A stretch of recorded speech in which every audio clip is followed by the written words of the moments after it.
talk about what is Salesforce platform and let's talk about what is Salesforce as a company. So let's start with the company. So Salesforce is actually a cloud-based software company with a headquarters in the San Francisco, California. At this moment, that company in the market for 25 years.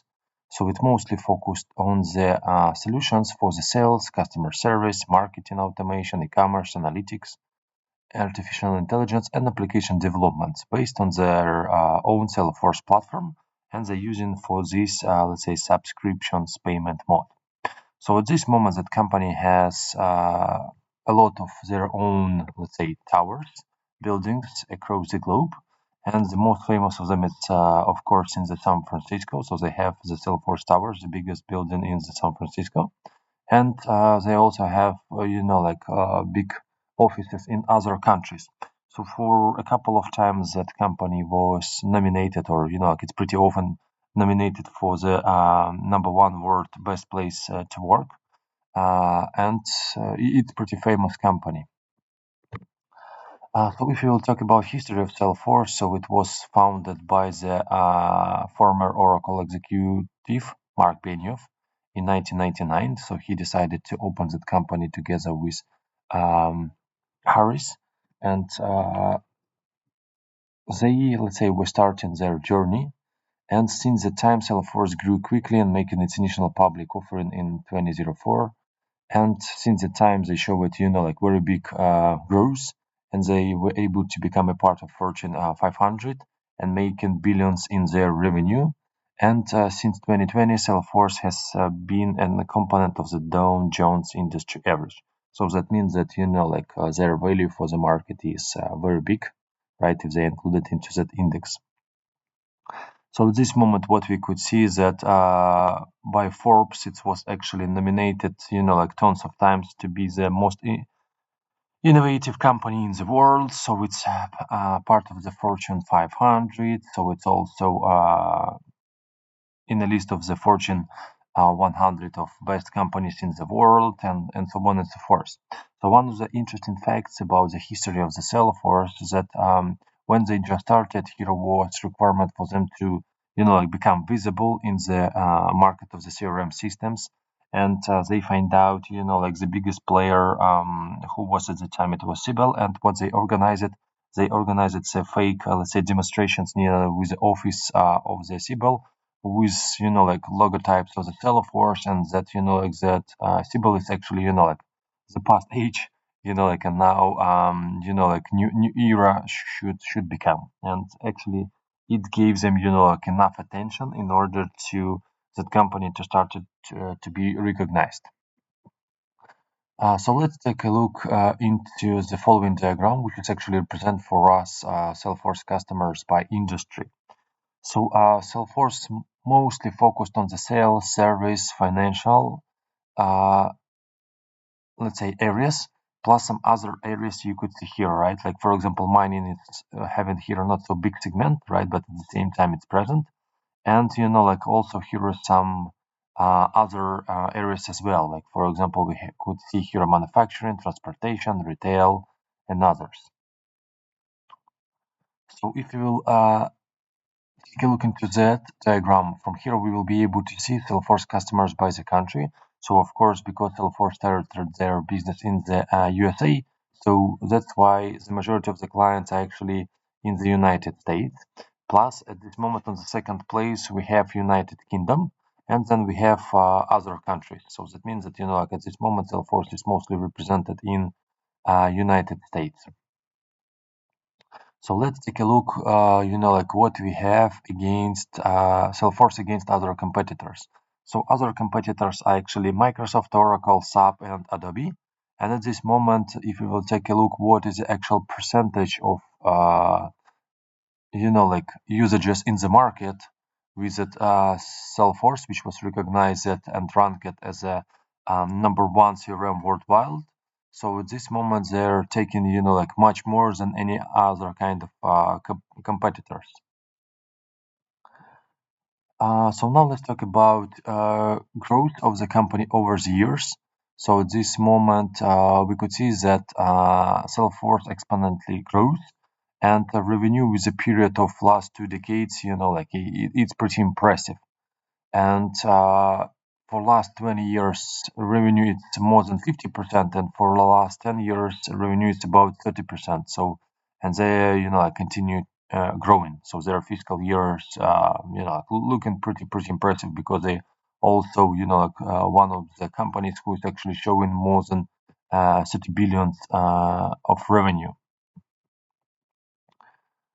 So what about number of employees worldwide? So company from the beginning increasing number of employees, and it's like growing, and that's why each year we could see that it's adding additional employees, and at this moment it's about 80,000 of employees who is working for that company. So company is huge. So now let's talk about Salesforce acquisitions.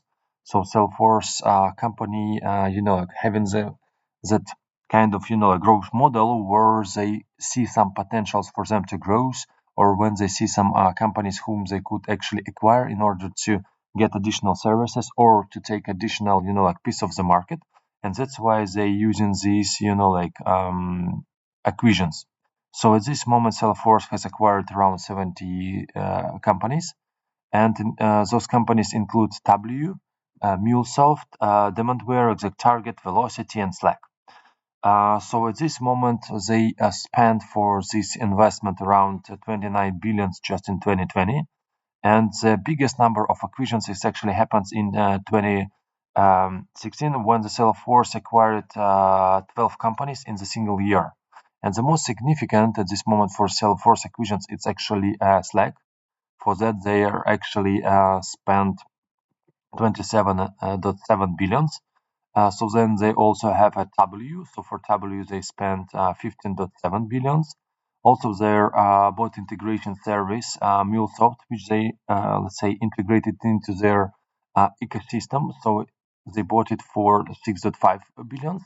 And overall, Salesforce spent around 70 billions of USD for its acquisitions. So it's using that strategy pretty well and continue to integrate in these companies whom they bought into their services. Sometimes some products still to be separate, but it's also integrated into Salesforce platform. Some of them just actually were already designed from the scratch to be a part of the Salesforce platform as some outstanding solution, but when Salesforce bought it, it became a part of Salesforce family. Some of the solutions they're implementing really, seriously, and after that, they're becoming just a part of some Salesforce solution cloud. So what is actually percentage of the Fortune 500 companies that uses Salesforce? So at this moment, based on the statistic, 90% of the Fortune 500 companies actually use Salesforce in order to enhance their customer relationship. So that means that they're using Salesforce CRM solutions, sales and marketing clouds in order to be able to provide services that they want to provide to their clients. And among them, we have like Amazon, Spotify, we have different kind of banks.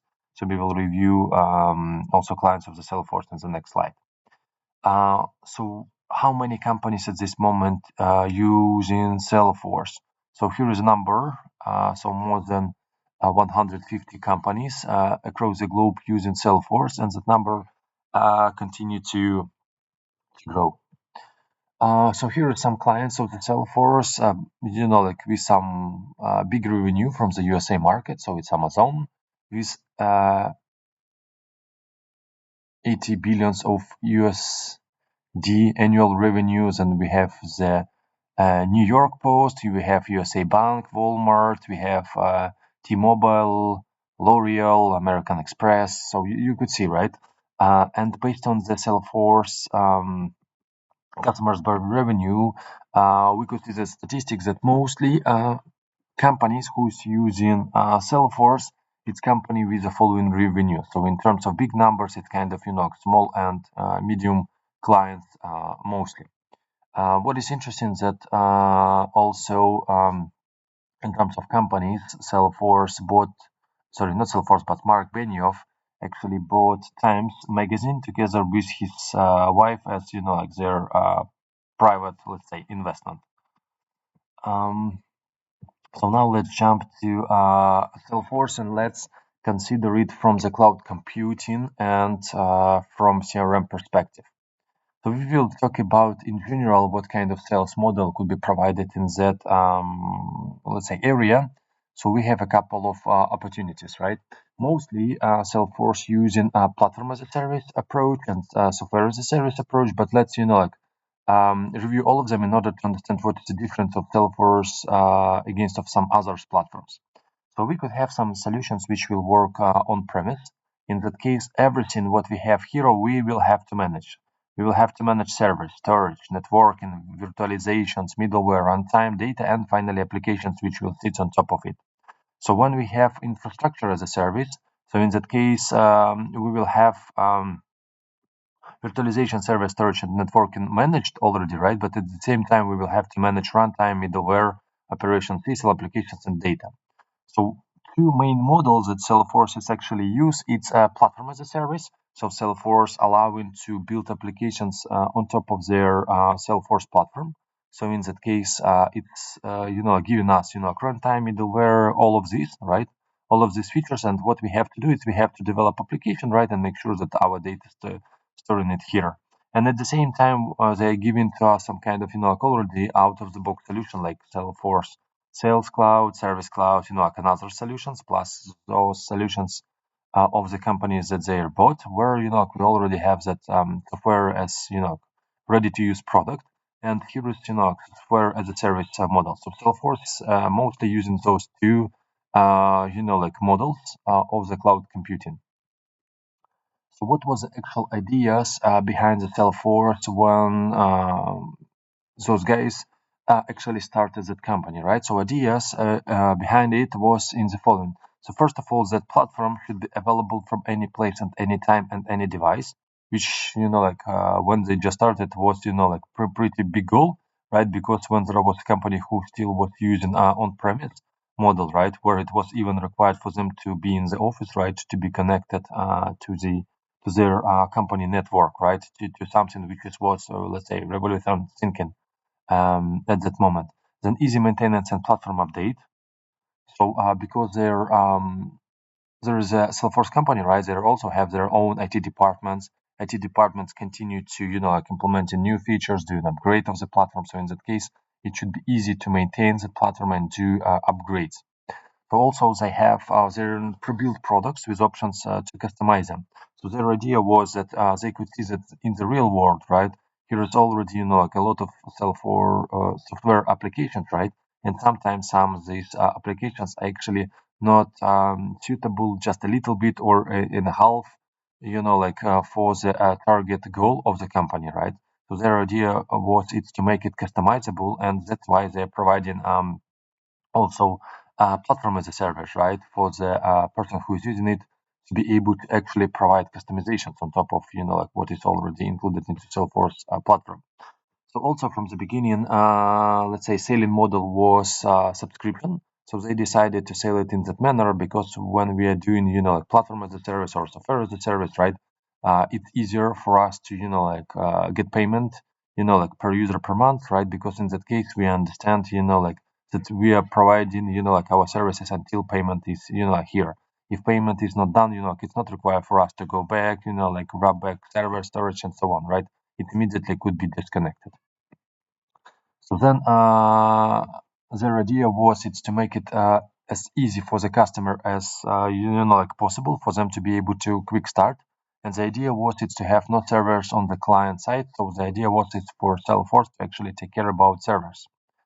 So as we mentioned, quick start for the customers, right? It's when they bought the subscription, they could use it immediately from any place, like with easy updates and all of this, and also with the help of the out-of-the-box interface. So because as we mentioned, right, Salesforce is mostly taking care, about those two models, right, where software as a service, here we already have some UI, but the platform as a service, right, we also have at this moment like some UI which is already prepared for you, and also you could build your own data and application. So in that case, this out of the box interface really helps. and it could be cloud-based, right? Which is understandable because of this, like access from any place, and one platform for everything. So that means that when you have your own Salesforce solution, right, as a platform or as a service, right, and you're starting to use Salesforce platform, on top of that platform, you could add more applications, you could add integrations, and everything of this will be just on, around Salesforce platform. So because of the main product which what Salesforce is actually started, it was Sales Cloud, right? It's actually customer relationship management, right? When it was required for the Salesforce to actually provide a basic product, Sales Cloud, and that Sales Cloud was required to have interaction with the customers and interactions with the customer and the management system around it is actually called CRM.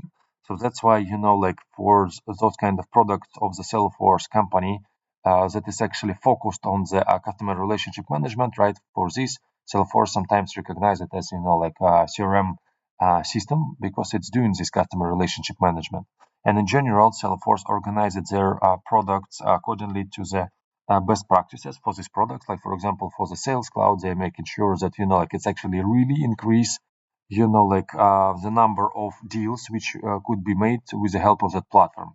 So they made sure that we have a possibility for our customer to actually be able to sorry for our customers to be able to get a quick response, to get offers from the company, right, to be able to get solutions quickly and so on and so forth. For the actual company who is doing selling through the Salesforce, right, it gave the agents possibility to quickly see information about the customer, company, point of contacts, previous deals, be able to see advice at next steps by the platform, artificial intelligence, and so on and so forth. So that's why Salesforce was, also recognize it as number one Salesforce system in the world because they're doing researches around it and they're really investing into their key products, which are, Salesforce Service Cloud, Salesforce Sales Cloud, and some others. We will talk about it a little bit later. So now let's talk about Salesforce platform architecture. And if you will need to read more, so here we have, let's say, great article from the Salesforce where we could look more information about what is actually platform multi-tenant architecture. From here, we will be able to see some kind of different diagram. We will be able to understand more about platform data layer and so on and so forth. But the idea of our presentation is to, give general understanding. So first of all, Salesforce, when they just started, they decided because of the goals, which we already discussed, right, to follow multi-tenant architecture. So what it means? That means that Salesforce users uh, a multi-tenant architecture which allow several clients or tenants to share resources and infrastructure. So at this moment, we might have a question, right? What about isolation of the data? And Salesforce for this already ensuring the data is actually isolated at the database layer, and even in situation when we have the shared infrastructure. So every customer's data is actually kept apart in the shared database. So why it was done? So first of all, it was done in terms of possibility to scale and possibility to make update and maintenance, right? So if it's Salesforce platform have some new features that they have to deliver to different kind of clients, it's much more easier for them to deliver them into some specific servers, right? And at that moment, everyone who is using that instance of the servers will automatically get all of the updates, and it also will allow for the Salesforce company to actually maximize resources use. Because in that case, let's say when we have some Amazon servers, right, and those servers with the help of multi-tenant architecture provided isolated, spaces for everyone, but at the same time, someone decided, to bought some additional stuff, right? So in that case, Salesforce could actually increase some, resources on the server for that specific company. If some another company, not using these resources, right, or decided to be less, right, on the server, so it's also possible for the Salesforce to configure. So here is, general idea around multi-tenant. And if you will review it through the diagram, right, so we will be able to see that actually every tenant, right, actually because they're still working all in the same platform, right, in the Salesforce platform, so platform is the same.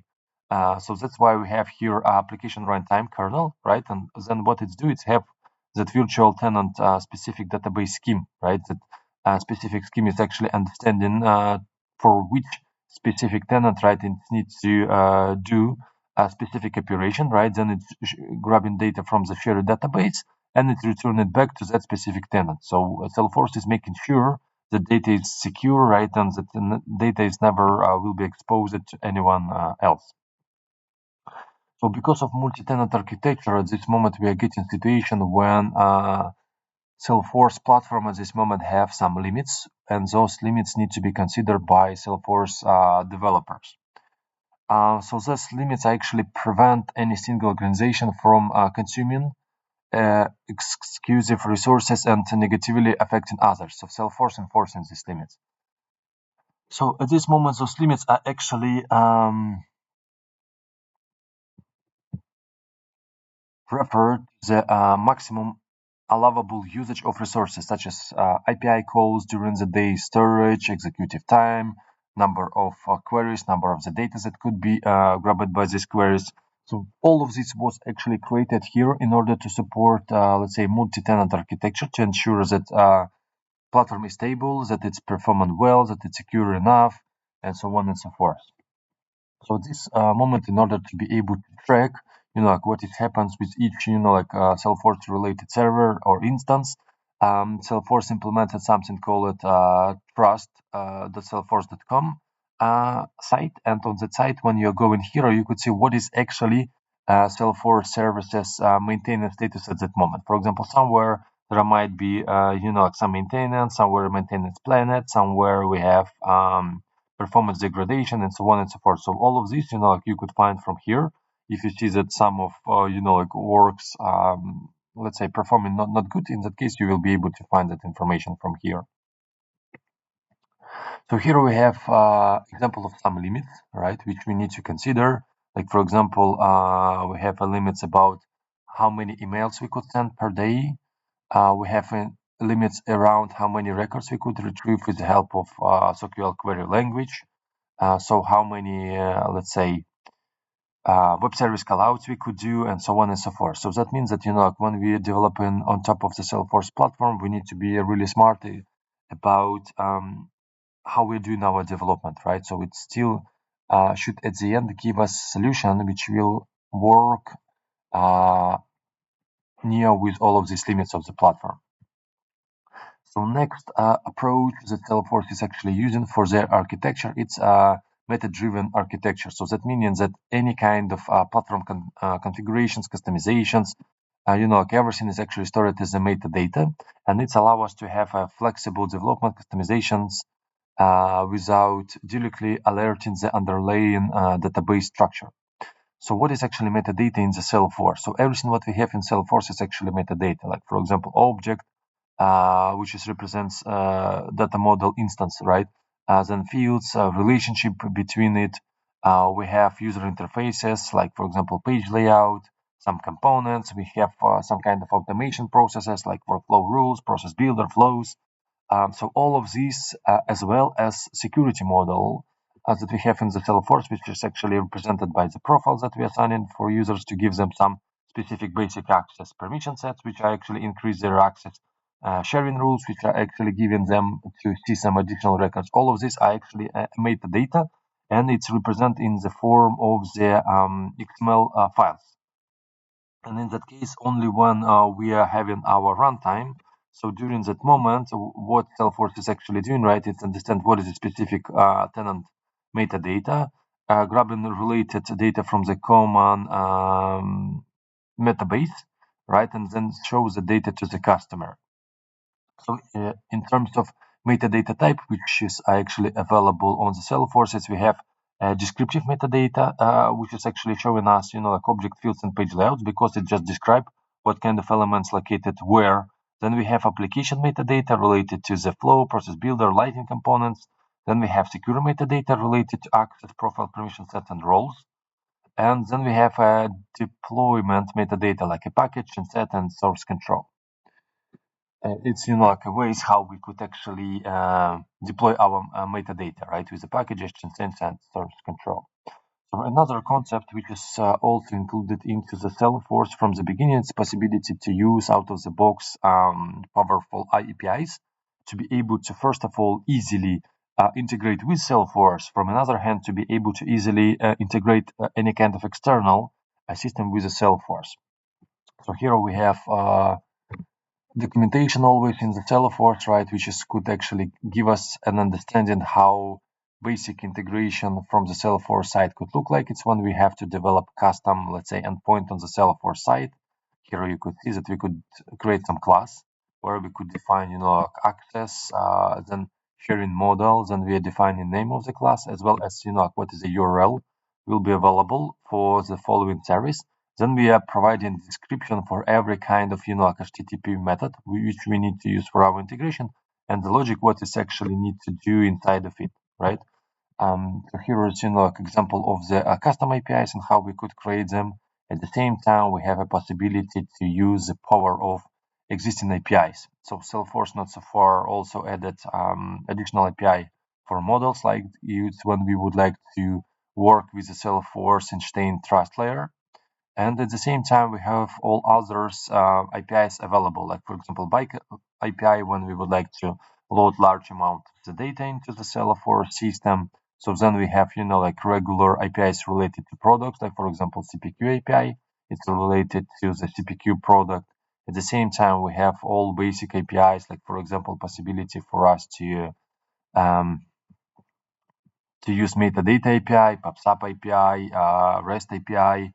So all this kind of basic API as well as, like regular REST, SOAP, all of these kind of items are actually available. Plus here we have available SOQL and social reference, right? So that means that from outside of Salesforce, we could make SOQL requests into the Salesforce, database in order to grab some kind of, like data.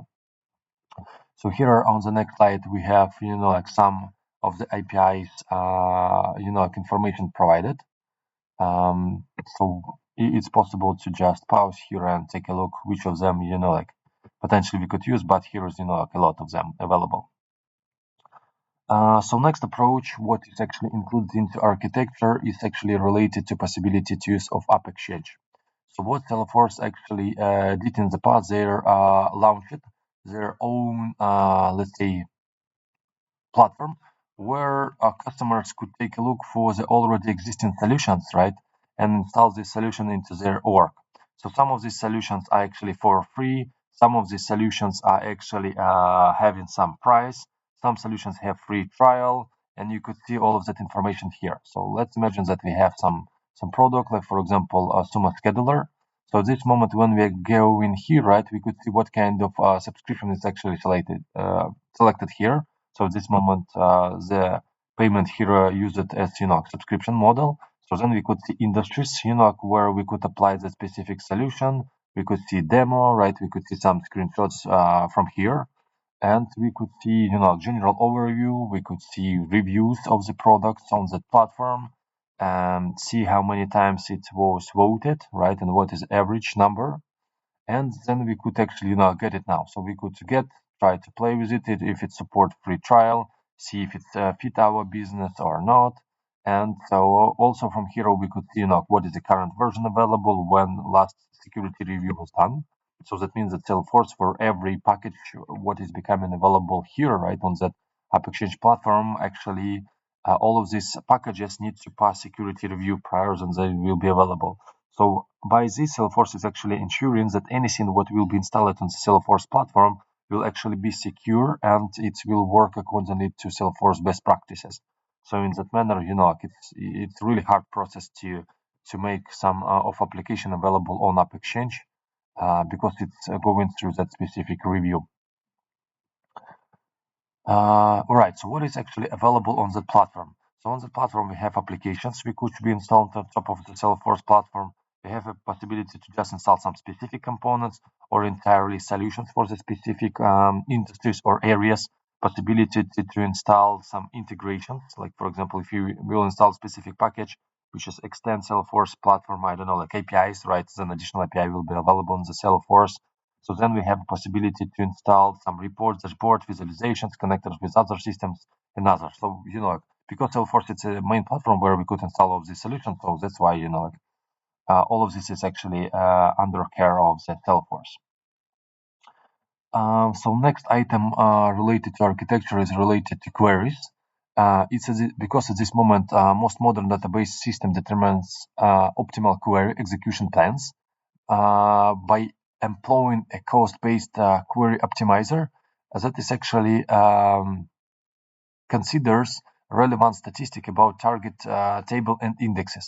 So what does it mean? That when we have some specific request, for example, via API or some storage procedure in order to get some query right, in that case, Salesforce platform could do some pre-queries. Then what it's actually doing is check user visibility, right? If at this moment that person is actually could see that specific data, right? If that person couldn't see the data, then it will not be available for him to retrieve. Then what it's doing is also checking for the filter selectability, then it's do pre-query results, and then it's build optimal underlying database query, and then it's executed and return result to the customer. So that means that behind the scenes, Salesforce also having that mechanism which is actually doing specific pre-queries. So next item that we will discussed related to the Salesforce architecture, it's actually Salesforce order of execution. So main idea here at this moment is in the following. Let me maybe make it a bit bigger. Yeah, so this moment, because of the specific architecture of the Salesforce platform, so when we have specific process for the SQL queries, and when we have the specific iterations with the database, Salesforce introduced something called orders of execution. So it's actually letting us know what is happening each time when we're trying to insert something into database or do any kind of DML operation with the record in the database. So that means that when we go through that diagram, we will be able to see what is Salesforce actually run first and what it's run next when we trying to do some kind of updates with a specific records. Like for example, here we could see that if you have any kind of custom validation rules, and prior to insert the specific record into database, we will insert it into the database and making sure that the specific before update triggers will be run after this. Then it's also doing a check for the duplicated rules. Then it's executing all after triggers, right, in order to make sure that everything is here. Then it's providing, auto response rules, which I actually configure it. And when we, for example, have the specific record created in the Salesforce, right? So in that case, sometimes we just need to give this auto response rules only when that record, is successfully inserted into database and it was not reverted back just because of, for example, custom validation rules.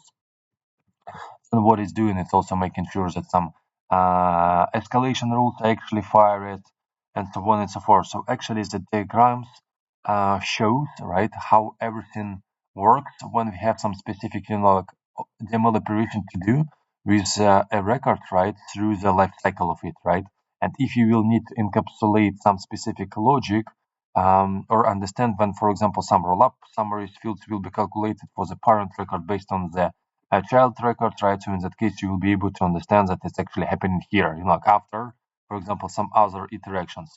So, and this one, it's, like a good diagram to be understood by for any Salesforce developer who will work with that. So next concept that we have here is the concept of the recycle bin. It's when our application delete a record from the object, the platform simply, let's say, marks that record available for deletion, and that record is actually sit in the specific Salesforce database, call it empty data, with the flag, call it is deleted, right? So officially it's not available on the platform anymore, so you could not see that record, right? So it's not appearing on any kind of page layouts and so on and so forth, not in the list views, but at the same time, it still sits in the something known as a recycle bin. And platform letting us, to restore the data from the recycle bin up to 15 days before it will be permanently removed from that empty data table. And the platform is actually limits the total number of records it maintaining in the org-based storage limit for that org. So when operation deletes a parent record, it's involve a master detail relationship, and the parent automatically deletes all child records. And by that, we are providing, like initially integrity data, rules, right, in order to make sure that at this moment we will not have any kind of broken data on the Salesforce platform. So if you think about it, right, so for example, you have some, for example, manufacturer, you have related products, they're in the relationship of the parent and child. So in that case, if the manufacturer is deleted, right, so in that case, all related products are deleted. So in that Salesforce here, we also have a possibility to have different kind of relationship. But if we are talking about this one in terms of that recycle build concept, right? In that case, we will get especially, like that what it was described. So also recycle bin stores dropped files and their data until the org permanently deletes them, or a set number of days that has elapsed, whichever happens first, until the time the entire field and all its data is available for restoration. All right, so next concept is related to mobile applications. So if you guys remember initially when we discussed what kind of, ideas was around, right, when Salesforce just started their journey, one of the idea was is that their platform should be available from anywhere. So that's why what they did is they actually developed a mobile version of the Salesforce. So you could see that it's actually available on both on Google Play and on App Store. So it's easy to download and play with it. And actual idea behind it is the same, right? So we are logging into one Salesforce application, but with different credentials. And because of the multi-tenant architecture, it will be able to know which specific set of applications and data give to us at the end. So what is actually given to us? So it's real-time access to CRM data, possibility to customize mobile experience. So that means that the same manner how we could customize Salesforce platform. So we could make some, for example, buttons available here. We could make, for example, some reports or pages available for mobile application and so on and so forth. So also here we have a possibility for us to use offline access. It means that users can work offline and changes will sync automatically when it will be reconnected to the internet. So at the same time, we still have, possibilities to use AI tools. So in the Salesforce, it's called Einstein, and we could use it in order to get some next step recommendations and so on and so forth. Plus, if there will be any kind of notifications done in the Salesforce applications, so in that case, we will get all these alerts, and in real time, we will be able to see them. Plus, in the Salesforce platform, we will have something called chatter. So it's a possibility for us to let's say interact with other users in the Salesforce platform, right, who is using the same instance, and use the chatter for this. So all of this is actually available here.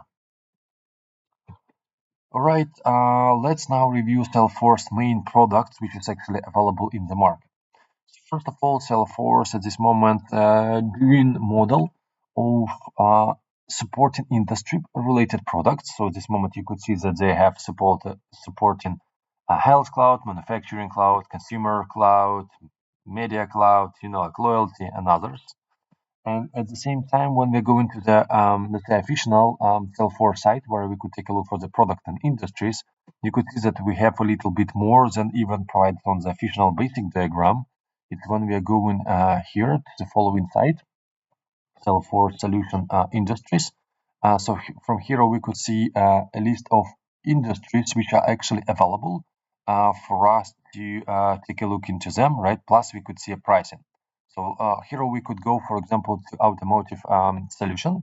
So here we have a possibility to try it for free, right? To see a demo. So here we could see how the solution will look like. At the same time, we could see who is already using, like Salesforce CRM for this.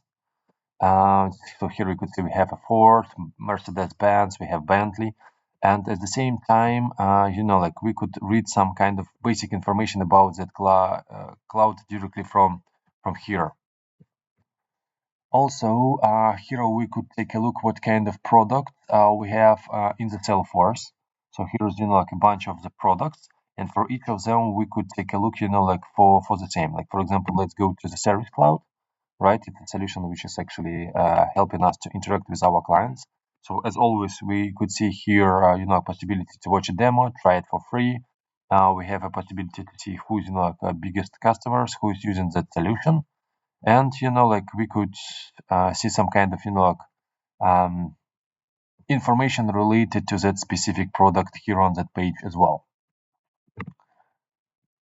All right, so here we just discussed it, right? What kind of products and industries are supported. So with automotive, communications, consumer goods, education, energy, media, non-profit, retail, technology, and all of them that you could see here. And at the same time, at the right-hand side, we have products, which is at this moment provided. Agentforce, it's possibility to build your own bots on top of the Salesforce platform, possibility to use artificial intelligence, possibility to use Sales Cloud for sales, Service Cloud, and so on and so forth. So all these products actually sit here. And if you will take a look into Salesforce, let's say original documentation, how they show their own ecosystem, they recognize the following. So Salesforce have their own core products. Those core products are Sales Cloud and Service Cloud.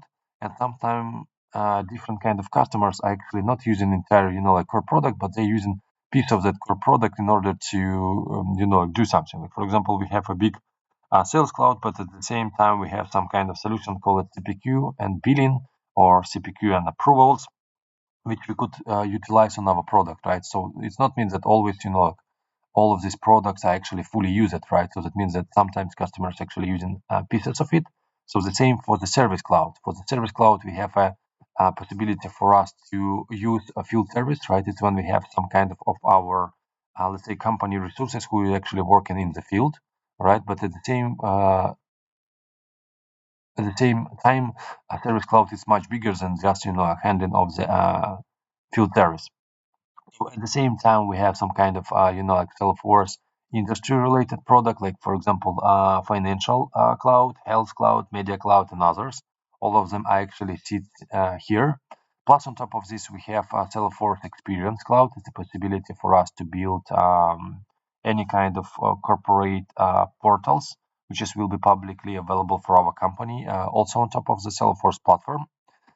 Plus, we have here possibility to use artificial intelligence, possibility for us to make, like integration of our Salesforce platform with wherever we want, with the help of MuleSoft products that Salesforce acquired, or with the help of any kind of APIs.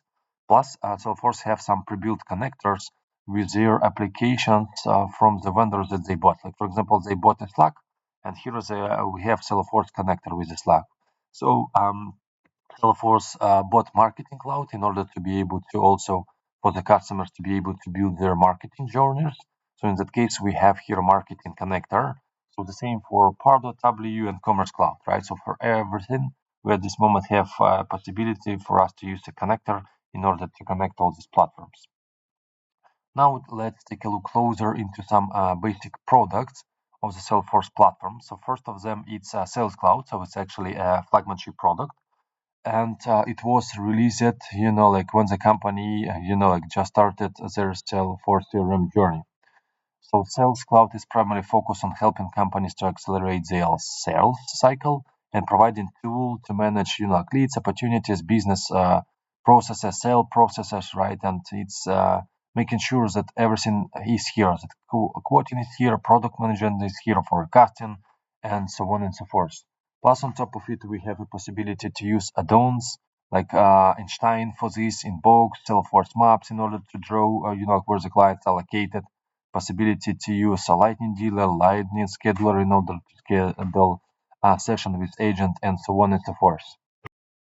So accordingly to Salesforce, business using of the Sales Cloud see a 27% increase in the sales productivity. So they actually did the investigation when they actually migrated some clients to the Sales Cloud from their previous platform, and they started to observe, how they dealing. And Salesforce clients reported the following percentage of Salesforce is actually reference to these numbers as a result of their static analysis. So next cloud that we have is we have a possibility to use CPQ and billing. So at this moment, like that, products known as a revenue cloud, and it's obtained through the Salesforce Steelbricks acquisition back in 2015 and stands for the configured pricing quote. So what is actually given to us? It's giving us a possibility to actually provide the quotes for our customers. In these quotes, we could add additional specific products. So that quote, for example, should be, like valid for the specific, like period of time. At the same time, we could apply to this, like specific proposal to the customer, like some specific partner discounts or any kind of other discounts. And at the same time, on that product, like we could run some additional validations around, like our what, like for example, if some of our salesperson trying to sell something, like big or to some specific companies, we could run on top of it the specific approval processes, which will make sure that it will be approved by the specific departments. At the same time, we have a possibility to have something called price rules in order to build accurate quote with the complex sets of the product and quote generation engine. So Revenue Cloud users achieve 20% faster quote to cash cycle, accordingly to what is actually provided on the Salesforce official site. So next product that we have here is the possibility for us to use the Service Cloud. It's actually a solution that providing for us a possibility to support our customers and giving our service specialists opportunity, first of all, to collaborate with our, like persons and have chats with them. Then it's providing us a possibility to implement bots. Also, it's providing us an option to actually make automating case routing, so it's helping us to build the communities on top of the Salesforce to make a self-service and share here a knowledge base. So knowledge base is another key feature of the Salesforce Service Cloud, which might be used here